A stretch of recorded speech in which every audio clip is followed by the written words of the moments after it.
नमस्कार, आप देख रहे हैं सिटी पोस्ट लाइव। मैं हूं सृष्टि राज। बिहार की सियासत में एक बार फिर से बयानबाजी तेज हो गई है। राज्य सरकार के मंत्री अशोक चौधरी ने राजद एमएलसी सुनील सिंह के हालिया बयान पर तीखी प्रतिक्रिया दी है।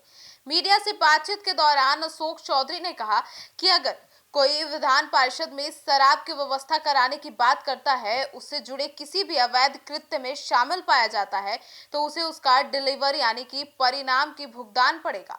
अब उन्होंने स्पष्ट शब्दों में कहा कि कानून से ऊपर कोई नहीं है और ऐसे मामलों में कार्रवाई होने पर जेल जाना तय है। दरअसल यह विवाद उस समय शुरू हुआ जब राजद एमएलसी सुनील सिंह का एक बयान सामने आया, जिसमें उन्होंने सरकार की नीतियों पर सवाल उठाते हुए तीखी टिप्पणी कर दी। इसी संदर्भ में प्रतिक्रिया देते हुए मंत्री अशोक चौधरी ने कहा कि बिहार में पूर्ण शराबबंदी लागू है और सरकार इस कानून को सख्ती से लागू करने के लिए प्रतिबद्ध है। उन्होंने कहा कि जो भी व्यक्ति शराबबंदी कानून का उल्लंघन करेगा, चाहे वह आम नागरिक हो या फिर जनप्रतिनिधि, उसके खिलाफ कानूनी कार्रवाई की जाएगी। अब अशोक चौधरी ने आगे कहा कि विपक्ष के कुछ नेता अनर्गल बयान देकर अब राजनीतिक माहौल को भड़काने की कोशिश कर रहे हैं, लेकिन सरकार कानून व्यवस्था और विकास के मुद्दों पर पूरी तरह से गंभीर है। उन्होंने दोहराया कि विधान पार्षद जैसी गरिमामयी स्थान का सम्मान बनाए रखना सभी सदस्य की जिम्मेदारी है। इस बयान के बाद राजनीतिक गलियारों में चर्चा तेज हो गई। माना जा रहा है कि आने वाले दिनों में यह मुद्दा सदन के अंदर और बाहर दोनों जगह गर्मा सकता है।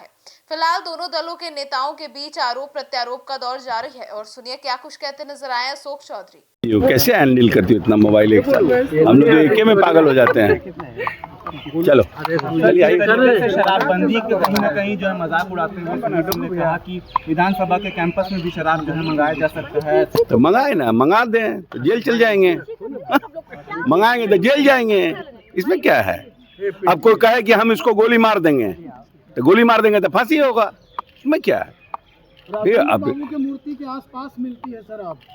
पॉइंट है। बाबू के मूर्ति के आसपास कॉलेज के बच्चे बच्चियां जो हैं वो डिलीवर करते हैं। कल सुनील सिंह जी ने कहा था ये। अरे तो काहे नहीं उनको जो हमारा हेल्पलाइन है उसमें खबर करते हैं, हाउस में काहे बोलते हैं? सरकार को वो आईना दिखाना चाह रहे हैं कि कोई नहीं, ये सब कोई आईना नहीं दिखाना है, ऐसे ही वो बाँचते रहते हैं। समझते हैं कि सबसे ज्यादा काबिल हम हैं। राजेंद्र असेंबली में लेके आए ना, कहाँ नहीं लेके आ रहे हैं? बोल रहे हैं कि हम असेंबली में डिलीवर करा दे, कराएं। कल का तारीख हाँ तो कराएं डिलीवर। कल का तारीख बोल रहे हैं कि 27 तारीख को विधानमंडल के अंदर में शराब डिलीवरी। हाँ ठीक है, कराएं डिलीवर, वो कराएं सब डिलीवर। उसका पकड़ के कल जेल चल जाएंगे। फालतू बात है। चलिए, राज्यसभा के चुनाव आज से जो है नॉमिनेशन भी होने शुरू हो गया है राज्यसभा। ठीक है, राज्यसभा का हो रहा है, 5 सीट एनडीए जीतेगी बिहार में, इसमें कहाँ दो मत। कोई समस्या नहीं है। 5 की 5 सीट बहुत अच्छे। तरफ से कितने कैंडिडेट उतारे जाएंगे राज्यसभा के लिए? हम हैं नीतीश कुमार। नहीं, आप आलाकमान हम हैं। ये तो पार्टी का आलाकमान डिसाइड करता है। हम लोग तो आलाकमान का जो निर्णय होगा उसको फॉलो करेंगे। सुखबुगाहट तो होगी सर कुछ है? अभी सुखबुगाहट असेंबली का है कि अभी सुखबुगाहट राज्यसभा के चुनाव का है? ठीक है।